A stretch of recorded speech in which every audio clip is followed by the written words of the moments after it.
तुम जहाँ से भी घुसने की कोशिश करोगे, आसमान से, ज़मीन से, समंदर से, सामने एक हिंदुस्तान फौजी खड़ा पाओगे। फिल्म में सनी देओल का गरजता बरसता डायलॉग इसके मूड और मिजाज को दर्शाने के लिए काफ़ी है। आज से तकरीबन 30 साल पहले आई जेपी दत्ता की बॉर्डर की कहानी को आगे बढ़ाते हुए फिल्म बताती है कि इंडिया पाकिस्तान की 1971 की जंग सिर्फ लोंगेवाला नहीं बल्कि जल, थल और वायु तीनों मोर्चों पर लड़ी गई थी।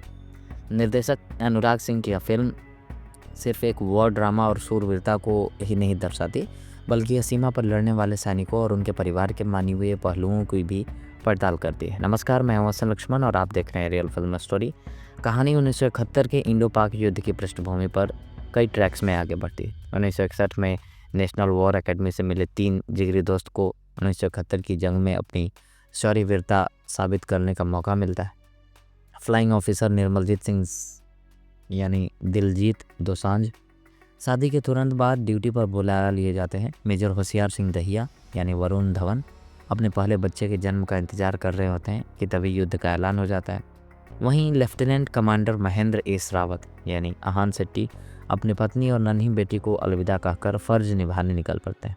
इन तीनों के प्रशिक्षक लेफ्टिनेंट कर्नल फतेह सिंह लेर हैं यानी सनी देओल जम्मू के मुनावर तवी क्षेत्र में मोर्चा संभालते हैं। व्यक्तिगत जीवन में वे और उनकी पत्नी मोना अपने जवान बेटे का बलिदान देख चुके हैं। इस बार चुनौतियां बड़ी हैं। भारतीय सेना का बड़ा हिस्सा पूर्वी पाकिस्तान में तैनात है, इसलिए पश्चिमी सीमा पर कम सैनिकों के साथ रक्षा करनी पड़ रही है। उधर पाकिस्तानी सेना राजस्थान, पंजाब और जम्मू कश्मीर में घुसपैठ की तैयारी में है।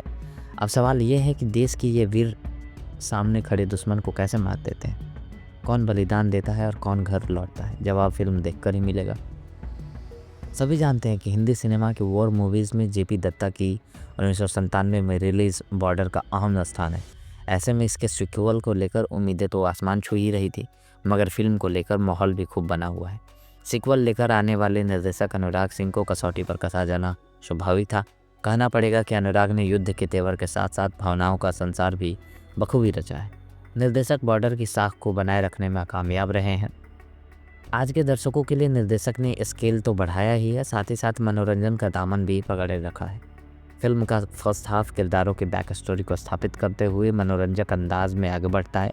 फिल्म का सेकेंड हाफ युद्ध को आगे बढ़ाता है और एक ही साथ जल, थल और वायुसेना की लड़ाइयों से रोमांच के साथ आगे बढ़ता है। हालांकि फिल्म में वॉर का पोर्शन काफ़ी लंबा है और उन दृश्यों में लाइटिंग पक्ष को और ज़्यादा संवारा जा सकता था, लेकिन यह कसर फिल्म के दमदार स्क्रीन प्ले, कहानी की अवधि लंबी होने के बावजूद मैनेज हो जाती है। शुक्र है कि निर्देशक ने कहानी का सारा दारोमदार जंग पर नहीं रखा, बल्कि दोस्ती, प्यार, मोहब्बत और पारिवारिक ताने बाने भी बने हैं।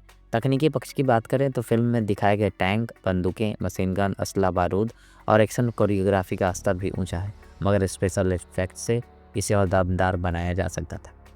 फिल्म के डायलॉग किसी भी वॉर फिल्म के मुताबिक जोशीले हैं, हालांकि कई जगहों पर ये थोड़े से लाउड लगते हैं। संगीत की बात आए तो यह विषय के अनुरूप है, घर कब आओगे भावनाओं को निचोड़ लाता है, मगर फिल्म के 3 घंटा 19 मिनट के रन टाइम में कुछ सीक्वेंसेस खींचे हुए लगते हैं। अभिनय की बात की जाए तो फिल्म का भार काफ़ी हद तक सनी देओल के कंधों पर है। सनी देओल उसे अपने सिग्नेचर स्टाइल में बखूबी उठा ले जाते हैं। उनकी दमदार आवाज़ में देशभक्ति से लवरेज डायलॉग्स के साथ साथ उनके किरदार का इमोशनल आर्क भी मौजूद है, वे फिल्म का प्लस पॉइंट है। मेजर होशियार सिंह दहिया की भूमिका में वरुण धवन दिल जीत ले जाते हैं। उन्होंने हरियाणवी लहजे के साथ भावनाओं को भी बांधे रखा है। दिलजीत दोसांझ मनोरंजक पलों को जुटाने के साथ साथ हवाई युद्ध में याद रह जाते हैं। यहाँ आहान शेट्टी बॉर्डर 2 में पिछली फिल्म बॉर्डर में अपने पिता सुनील शेट्टी को इस भूमिका के जरिए प्यारा सा ट्रिब्यूट देने में कामयाब रहे। महिला किरदारों में मोना सिंह, सोनम बाजवा, मेधा राणा और अन्या सिंह जैसे अभिनेत्रियों ने अपनी भूमिका के साथ साथ पूरा न्याय किया। सपोर्टिंग कास्ट में परमवीर चीमा याद रह जाते हैं। अन्य कलाकारों ने भी सराहनीय काम किया। बॉर्डर की पुरानी यादों को फिर से अगर आप जीना चाहते हो तो इस मूवी को देख सकते हो। इस गणतंत्र दिवस के मौके पर देशभक्ति से लवरेज फिल्म देखने योग्य है। खैर, मूवी देखिए और कमेंट में लिखिए। मिलते हैं अगले वीडियो में, तब तक के लिए धन्यवाद।